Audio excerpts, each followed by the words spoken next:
গাড়ি যদি না চলতো তখন ব্যাটারি তাড়িয়ে করতেন। আপনি গাড়ি ঠিকই চলে, মিটারে বাড়ি মারে।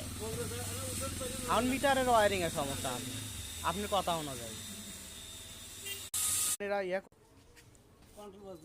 চাপ দিয়ে হ্যাঁ, এটার এই সাবির যে ওয়ারিং আছে এটা সব ইয়েই পাল্টাবেন, এই সাবিরটা সব ওয়ারিংই পাল্টাবেন।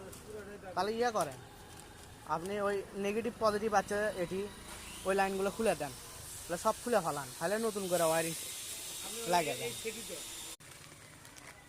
এটা হলেই হবে, সমস্যা নেই, ঝামেলা মুক্ত। তখন তো ঠিক, হ্যাঁ তখন তো ঠিকই চলতো, এখন সমস্যা হচ্ছে। এখন না তখন তো আপনি ঠিকই চলতো। হ্যাঁ চলছে।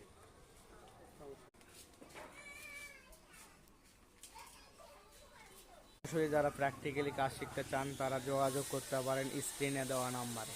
আমাদের এখানে ব্যাটারি চালিত গাড়ির মোটর কন্ট্রোলার চার্জারে প্র্যাকটিক্যালি কাজগুলো শেখানো হয়। পাশাপাশি আমার এখানে প্র্যাকটিক্যালি কিছু গাড়ির কাজ করা হয়, সেই গাড়িগুলো থেকে প্র্যাকটিক্যালি একটা ধারণা দেওয়া হয়, এমনকি যেভাবে সমাধান করা হয় সেগুলো শেখানো হয়। এখন আমার এখানে কাজ শিখছে স্বপন ভাই।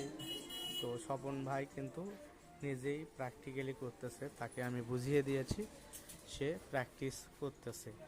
তো এই কাজগুলো যারা প্র্যাকটিক্যালি শিখতে চান অবশ্যই যোগাযোগ করতে পারেন।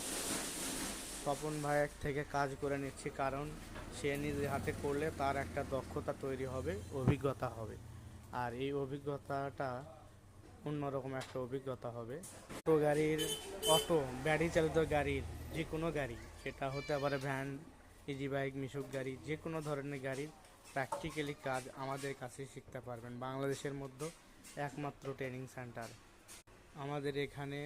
দীর্ঘদিন যাবৎ এই ব্যাটারি চালিত গাড়ির কাজগুলো শেখানো হচ্ছে। তাই যারা বেকার বাড়িতে বসে আছেন অবশ্যই এই ব্যাটারি চালিত গাড়ির কাজ শিখতে চাইলে সরাসরি যোগাযোগ করতে পারেন।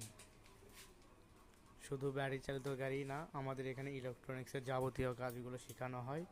এখানে আমার আরেকটি ছাত্র, সে মোটর প্র্যাকটিস করতেছে, মোটর বাইন্ডিং কীভাবে করতে হয় সেই প্র্যাকটিসটা চলছে। সে ক্লাসে প্র্যাকটিক্যালি ওয়ারিং কীভাবে লাগাতে হয় সেটা দেখাবো, ভ্যান গাড়িতে প্র্যাকটিক্যালি দেখাবো। নতুন ওয়ারিং, এই নতুন ওয়ারিংটা আমরা ওখানে সেট আপ করবো, ওখানে পুরনো ওয়ারিংটা আমরা বাদ দিয়ে দিব।